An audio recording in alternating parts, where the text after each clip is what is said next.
If you've ever watched How to Train Your Dragon and thought, wow, Vikings really had it all, skydiving pets, aerodynamic axes, and perfect hair despite zero conditioner, then buckle up your historically inaccurate seatbelt.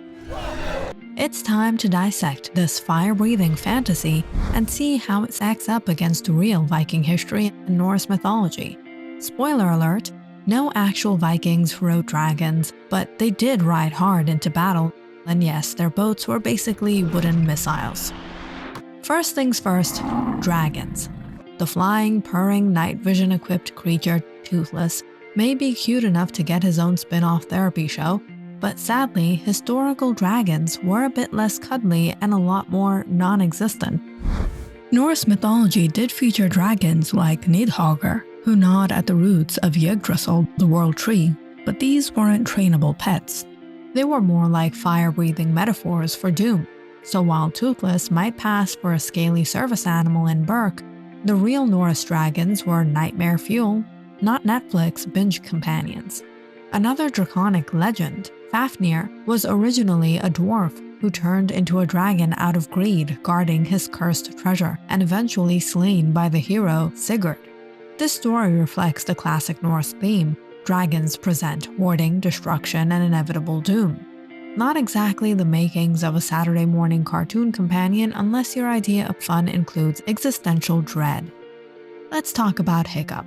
Not exactly the berserker image you'd expect from history books. Real Vikings were rugged, seafaring warriors who pillaged, plundered, and probably didn't spend much time building mechanical tail fins for mythical reptiles. In reality, Viking society was more about honor, clan loyalty, and extremely sharp objects. Young men were expected to train for war. And while Berk seems like a cozy daycare for beasts, actual Viking settlements were less about animal adoption and more about surviving brutal winters and launching longships at England. Most of the population farmed or fished when not busy raiding, and honor in battle was the clearest path to prestige. Now let's talk fashion. Those horned helmets? As fake as Odin's Tinder profile. Real Viking helmets were sleek and practical, more Iron Man, less horny bull.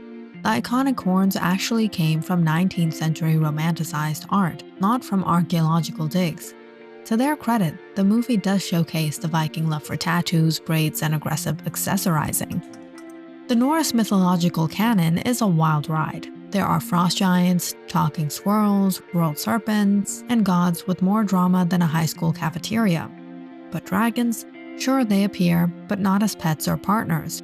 There's Fafnir, who turned into a dragon to guard his treasure and was ultimately slayed by Sigurd, and the Midgard serpent, Jormungandr, was so big it encircled the world. Another mythology element worth noting, Valkyries.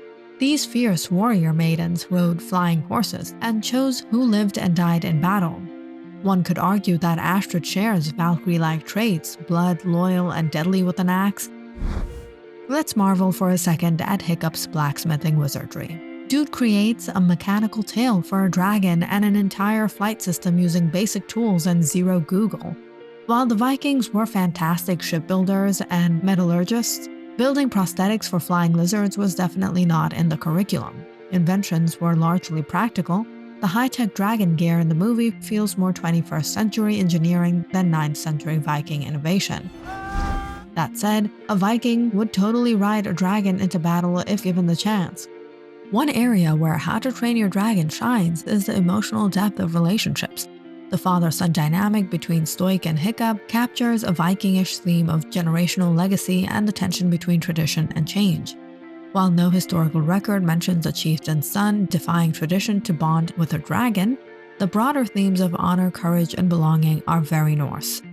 Plus, Vikings did value storytelling, sagas, and passing down knowledge. Skalds, the Norse poets, were essential to preserving cultural memory, crafting tales of gods, monsters, and human triumphs. If anyone in Berk deserves a shout-out from history, it's Gobber. He's the franchise's unofficial skald with a hammer. At the end of the dragon-filled day, How to Train Your Dragon is historical fan fiction, a delightful remix of Viking aesthetics, Norse myth vibes, and emotional arcs. The franchise introduces younger audiences to Viking culture in a way that's colorful, accessible, and emotionally rich. even if it occasionally strays into the realm of, wait, did that dragon just do a barrel roll? It's also worth mentioning that the films capture the Viking spirit of exploration, just as real Norse seafarers crossed the Atlantic to reach Iceland, Greenland, and even North America. Our animated heroes cross skies and seas in search of freedom, understanding, and new homes. So, is How to Train Your Dragon historically accurate? Not even close. But does it pay loving homage to the spirit of Norse myth and Viking grit? Absolutely. With the heart of a skald and the imagination of a berserker on a sugar rush, the franchise soars. In the end, history may not have had dragons, but thanks to DreamWorks, it definitely had a lot more. And let's be honest, if dragons were real, the Vikings would have tried to ride them.